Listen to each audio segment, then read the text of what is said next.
untuk bersama dalam ruangan wawancara Hari Penglihatan Sedunia.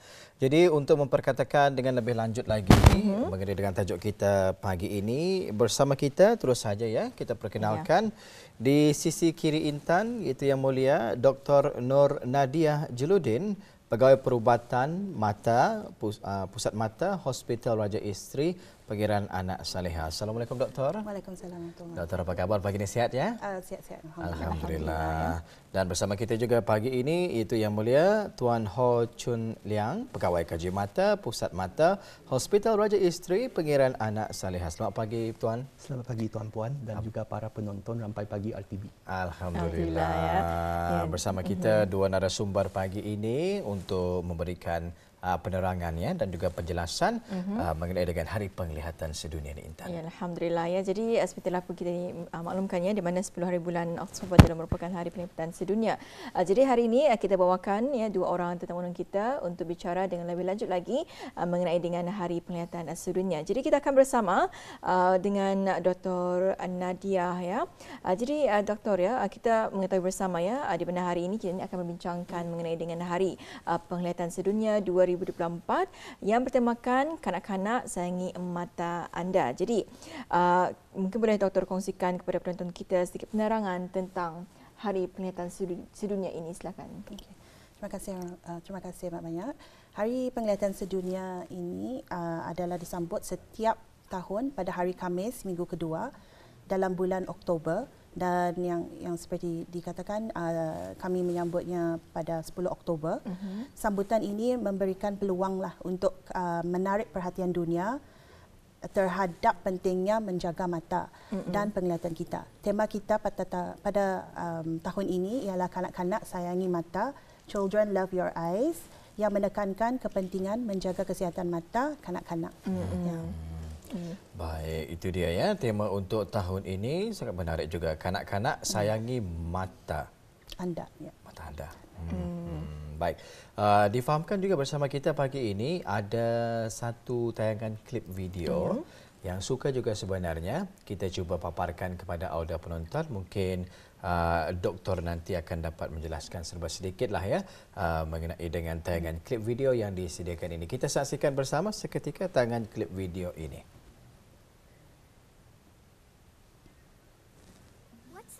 Back. It's not who I am. It's not where I come from. It's what I can see. Millions of children just like me have vision problems that can stop us reaching our potential. But early detection makes all the difference. Don't let anything hold your children back. Get their eyes checked by a professional. Ya, itu bersih kita saksikan bersama ya. Jadi Doktor mungkin boleh kongsikan video itu dari mana? Okay. So video itu adalah daripada The International Agency for the Prevention of Blindness, IAPB. Yang ini adalah organisasi antarabangsa bagi mencegah kebutaan dan salah satu agensi yang mengetuailah kempen antarabangsa ini setiap tahun. Ya, Alhamdulillah ya, itu baru saja kita saksikan bersama ya. Jadi ini Doktor ya, mengenai dengan Hari Penglihatan Sedunia ini difahamkannya, mungkin boleh Doktor kongsikan juga ni apa saja yang ditekankan dalam sambutan ini. Okay. Hari Penglihatan Sedunia tahun ini menekankan 3 isu. Dalam dunia ini terdapat 450 juta kanak-kanak yang mempunyai kondisi penglihatan yang memerlukan rawatan mata, yang di mana kebanyakan tidak mempunyai akses kepada rawatan mata, tidak berkemampuan untuknya atau tidak mempunyai rawatan mata lah yang tersedia. Dan yang kedua, kanak-kanak di negara yang macam berpendapatan rendah dan sederhana yang tidak dapat melihat kanak-kanak yang tidak dapat melihat adalah 2 ke 5 kali kurang berkemungkinan mereka untuk menghadiri sekolah. So they're less likely to be in school. So setiap hari golongan muda ni terlepaslah daripada peluang pendidikan yang sangat berharga bagi mereka, dan kerana isu itu, masalah mata itu sebenarnya dapat dirawat, dapat diperbaiki dan dapat dipulihkan.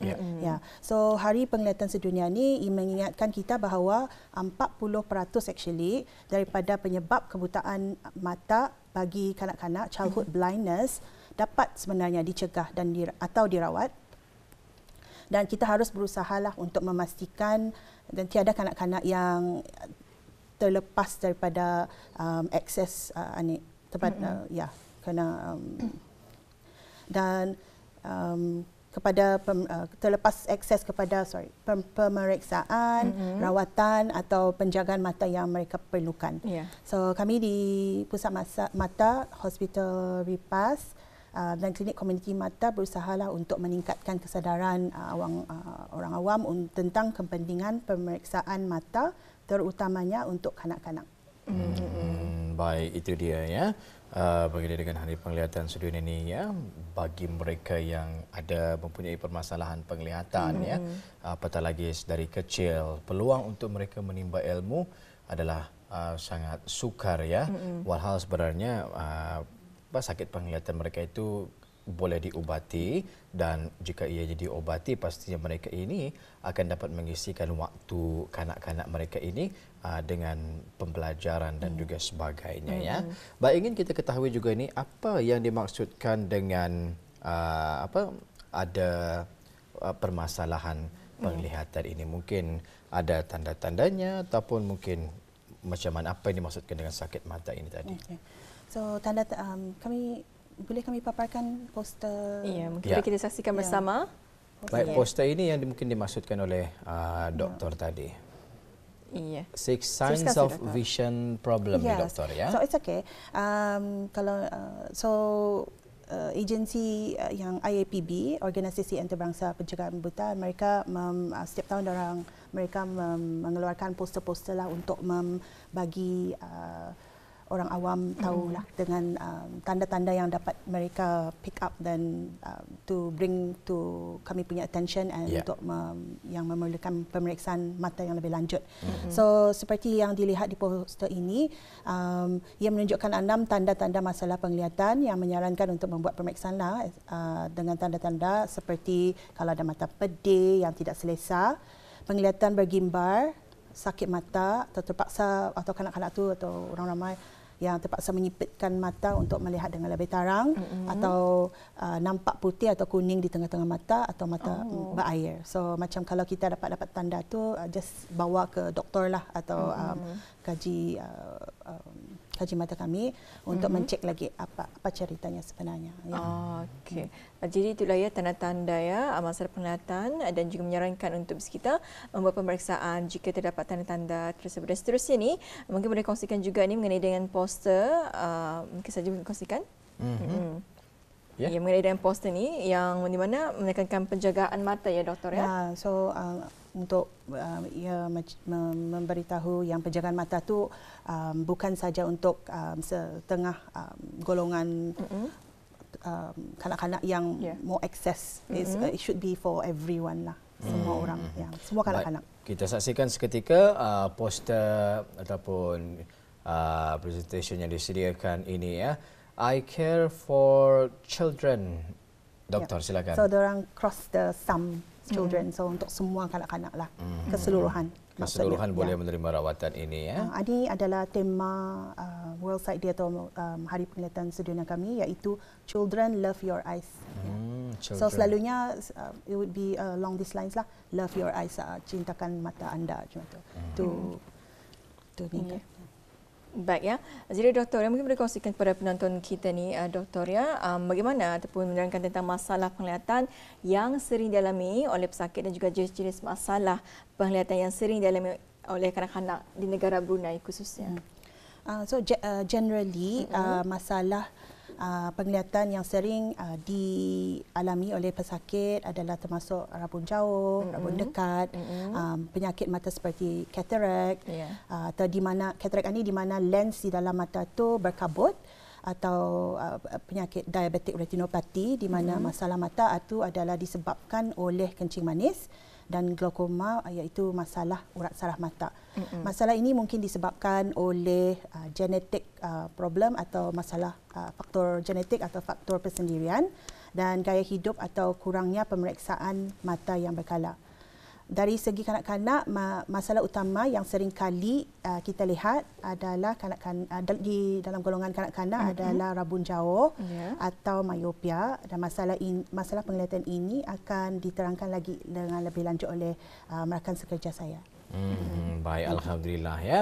Sekarang kita akan bersama dengan Yang Mulia Tuan Ho Chun Leong ya untuk kita mengetahui dengan lebih mendalam lagi berkenaan dengan Hari Penglihatan Sedunia ini ya. Jadi Tuan Leong, apa dia faktor utama yang menyebabkan peningkatan kes masalah penglihatan khususnya bagi kanak-kanak di negara kita ini? Okey, terlebih dahulu terima kasih atas soalan Tuan. Faktor utama peningkatan masalah penglihatan bagi kalangan kanak-kanak termasuk penggunaan peralatan elektronik ataupun gadget yang berlebihan. Seterusnya, pendedahan dengan sinaran matahari yang tidak mencukupi dan juga daya hidup yang kurang aktif. Ini terutamanya berlaku di dalam kalangan kanak-kanak ataupun belia kerana mereka sering meluangkan masa mereka di depan skrin gadget. Terlalu banyak meluangkan masa dengan screen time ya, doktor. Betul. Ya, baik. Jadi mungkin boleh Tuan kongsikan juga ni dengan lebih lanjut mengenai dengan apa satu temannya myopia? Myopia. Myopia. Myopia. Ya, silakan. Okay. Baiklah. Terlebih dahulu, marilah kita menonton dulu video yang akan dilihatkan ini. Iya. Baik, kita saksikan seketika video yang disediakan ini.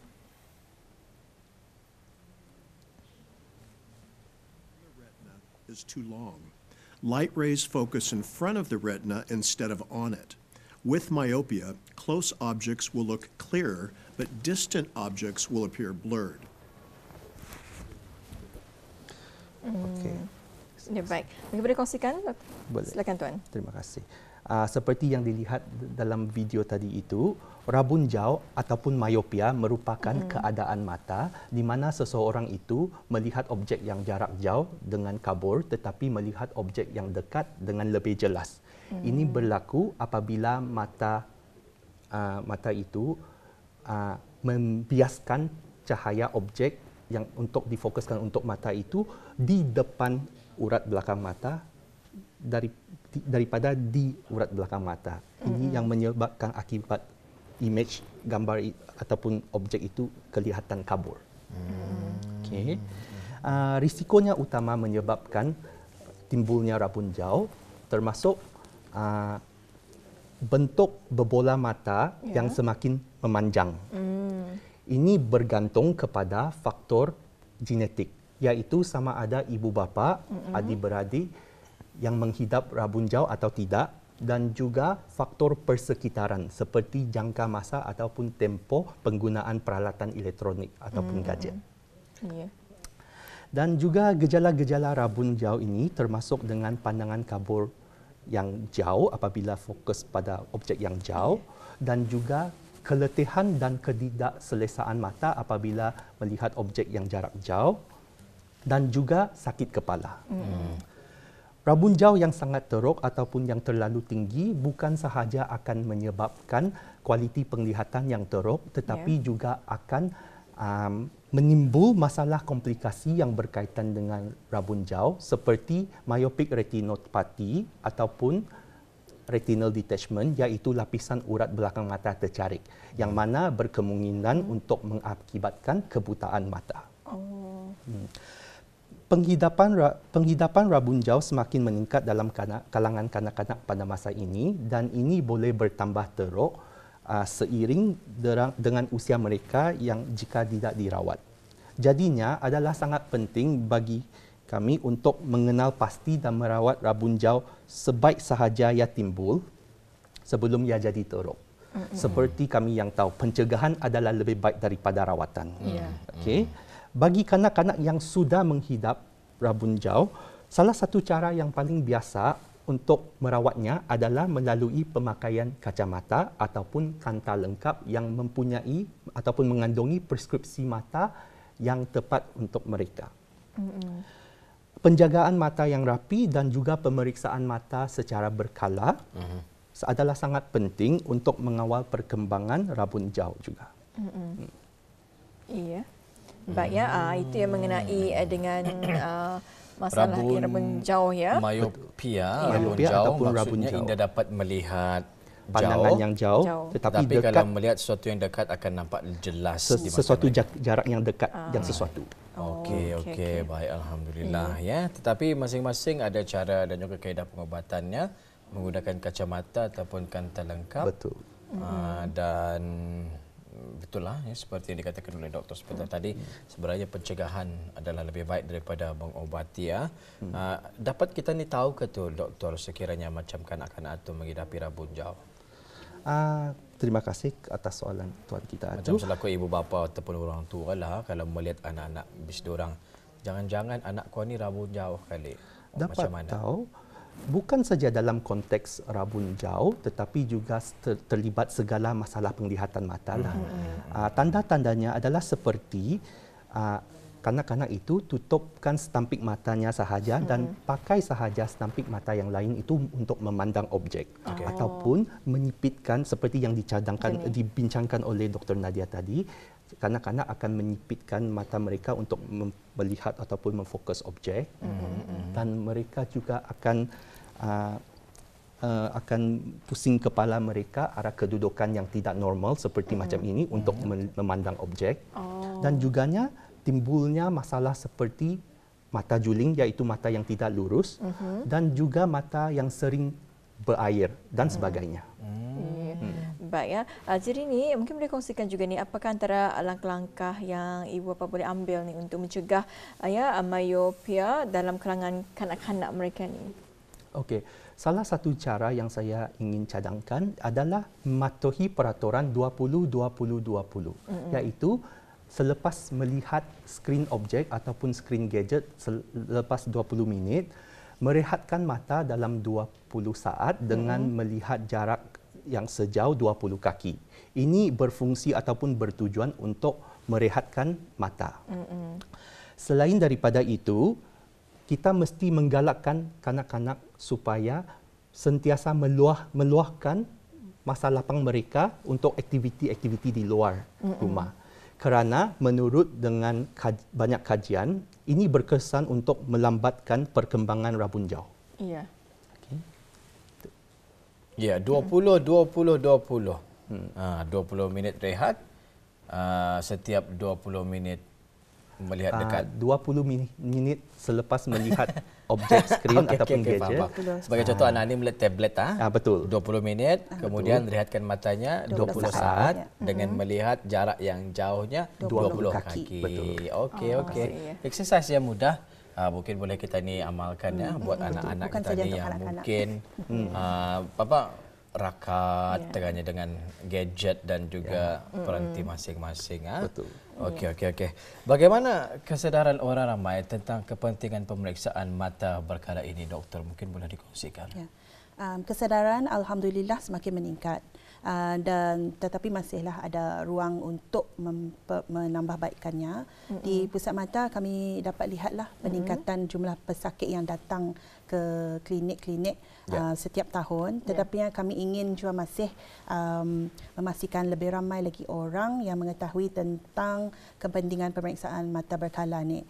Kami juga menjalankan pemeriksaan saringan untuk diabetik retinopati dan roadshow juga roadshow kesihatan mata secara berkala di tempat-tempat orang awam. Kenapa orang awam takut untuk membuat pemeriksaan mata ni, doktor?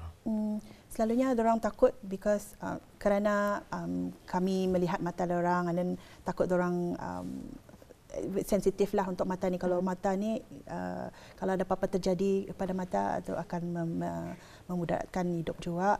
So satu, mereka takut mereka mungkin mendapat cerita-cerita daripada orang lain yang mungkin tidak lurus lah. Tapi seperti yang rakan sekerja saya sebutkan, prevention lah is better than cure. So pencegahan adalah lebih baik. Mungkin boleh ceritakan sedikit macam mana prosedur pemeriksaan mata ini tadi. Siapa boleh menerangkan, doktor? Pemeriksaan mata ini, so kami daerah Brunei Muara. Kami ada walk-in klinik di klinik Berakas, klinik community. Direct doktor mata di sana dan pegawai kaji mata. Di sana di community eye clinic, ya, klinik mata community di Berakas, iaitu setiap hari except hari Khamis. Hari di Gadong setiap hari buka. Sengkurang 3 kali seminggu dan juga di Muara 1 kali seminggu. So di sana kita boleh ambil macam biasa, macam di GP klinik kita ambil nombor, but ini direct ke doktor mata. So itu kalau ada tanda-tanda mata lah. Dan di sana selalunya kalau just general exam, just general punya pemeriksaan, kami akan membagi kita triage lah kiranya untuk membaca huruf-huruf atau nombor dengan kami punya vision chart, dan kami akan dapat kita punya visual acuity-nya kami, so penglihatan kita lah. And then lepas sana kami dan boleh jumpa either pegawai kaji mata untuk melihat ada degree kah untuk mata penglihatan mata, atau jumpa doktor di mana kami akan menceklah depan mata kita, belakang mata kita, pergerakan kita punya anak mata, dan kalau ada lens yang berkabut. Dan kalau pemeriksaan lebih lanjut, kami boleh juga membesarkan anak mata tu, the pupil kami dilate, so 6 ke 8 jam mungkin kabur mata kita. Tapi dengan cara itu kami dapat melihat belakang mata tu, sihat ke tidak, adakah masalah diabetik retinopati kah, urat saraf mata kah. So we can pick up a lot of things lah arah mata. Kadang-kadang we also pick up health problems juga. So patient itu dah tahu ia ada kencing manis, dan kami nampak arah matanya dalam itu ada kencing manis, perubahan kencing manis lah, dan kami refer juga. Itu boleh juga. So itu kira walk-in. Sometimes kadang-kadang ada juga pesakit pergi ke doktor general, so GP, and then ada macam merah mata, boleh dorang rawat. Kalau dorang dapat rawat, dan dorang refer ke kami straight direct. Kalau kami di community clinic ini dapat merasa perkara ini mesti di refer ke kira hospital, dan kami refer direct juga ke hospital. Ke hospital ya. Baik. Jadi itulah sedikit prosedur dan juga perkongsian bagaimana cara untuk pemeriksaan mata ini tadi. Jadi sebenarnya tidak ada apa-apa yang perlu dikhawatirkan ni doktor. Indah semestinya harus berjumpa mata, harus dioperate dan sebagainya. Melihat sahaja dulu sebenarnya ada masalah ke Indah kah? Kalau tidak ada alhamdulillah. Kalau ada mungkin dapat membuat tindakan-tindakan awal dan juga sebagainya ni Intan. Jadi kita akan memberi ruang kepada tuannya. Jadi apa tuan, nasihat tuan bagi kekerapan pemeriksaan mata bagi masalah rabun jauh ni? Okey, terima kasih. Bagi kanak-kanak, kami menasihatkan bahawa mereka boleh membuat perjanjian untuk pemeriksaan mata dan menghadiri untuk pemeriksaan mata yang akan dijalankan oleh pegawai kaji mata ataupun optometris sekurang-kurangnya sekali setiap 1 hingga ke 2 tahun. Walau bagaimanapun, jika kanak-kanak tersebut terdapat mempunyai masalah penglihatan seperti rabun jauh, jadi maka pemeriksaan mata yang lebih kerap akan diperlukan. Contohnya, sekali setiap 6 bulan. Terutamanya, perkembangan rabun jauh mereka itu lebih cepat dan lebih teruk. Ya, baik. Alhamdulillah ya, itu dia sudah baru saja kita ikuti bersama wawancara mengenai dengan Hari Penglihatan Sedunia yang telah pun kita ikuti ya bersama dengan 2 orang tamunan kita. Jadi ini Wali, Hari Penglihatan Sedunia ini disambut setiap 10 Oktober setiap tahun, dan juga tema yang diambil pada tahun ini iaitu kanak-kanak sayangi mata anda ya. Apapun, terima kasih diucapkan kepada 2 orang tetamu kita, iaitu bersama dengan Dr. Nur Nadia Jirudin, iaitu pegawai perubatan mata Pusat Mata Hospital Raja Isteri Pinggiran Anak Saleha, dan juga bersama dengan kita iaitu Ho Chun Yang, iaitu pegawai kaji mata Pusat Mata Hospital Raja Isteri Pinggiran Anak Saleha ya. Jadi insyaAllah jika ada kesempatan kita akan bersama lagi di lain waktu, di lain masa, mungkin dengan perkongsian yang lain pula ya. Assalamualaikum doktor dan salam sejahtera.